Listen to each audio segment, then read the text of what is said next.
আজ আমি আপনাদেরকে জীবনের কিছু বাস্তব কথা বলবো। নিশ্চয় আল্লাহ কাউকে তার সামর্থ্যের বাইরে কোনো কাজ দেন না। এক, অভাব যখন দরজায় এসে দাঁড়ায়, ভালোবাসা তখন জালনা দিয়ে পালায়। দুই, যদি আপনি গরিব হয়ে জন্মান তাহলে আপনার কোনো দোষ নেই, তবে যদি আপনি দারিদ্রতা নিয়ে মারা যান তবে দোষটা আপনারই।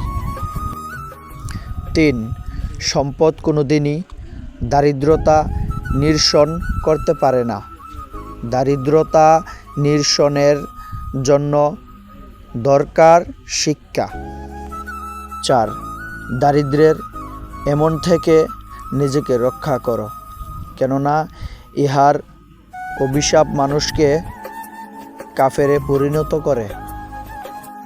পাঁচ, সৃষ্টিকর্তা দারিদ্রতা তৈরি করে দেন না এবং আমরা একে অপরের সহযোগিতা করি না বলেই দারিদ্রতা সৃষ্টি হয়। ছয়, দেশের সকল প্রকার উন্নয়নের মূল্য হল নাগরিকদের দারিদ্রতা। সাত, দরিদ্র মানুষের একমাত্র যেটি প্রয়োজন সেটি হচ্ছে সুযোগ। আট, যদি তোমার স্বপ্ন দেখার সাহস থাকে আর সেই স্বপ্নের জন্য তুমি মরতেও রাজি থাকো, তবে জেনে রেখো টাকার অভাবে তোমার কোনো স্বপ্নই আটকাবে না।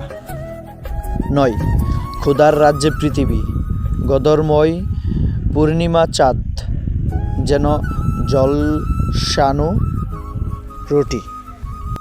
10, শিক্ষা হলো সুযোগ তৈরির চাবিকাঠি, আর এর মাধ্যমেই আপনি দারিদ্রতা থেকে বেরিয়ে আসতে পারেন।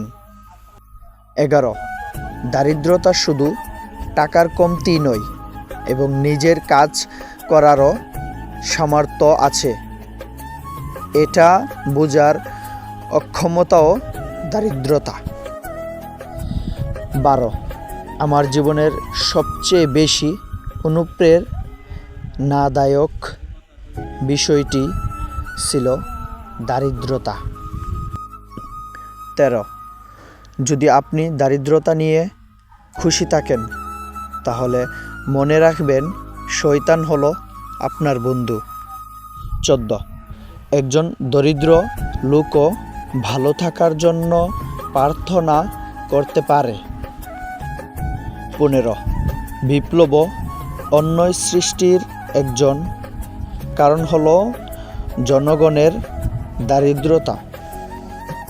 16, সম্পদ ছাড়া বেঁচে থাকাকে দারিদ্রতা নয়, এবং আশা ছাড়া বেঁচে থাকাকে হলো আসল দারিদ্রতা।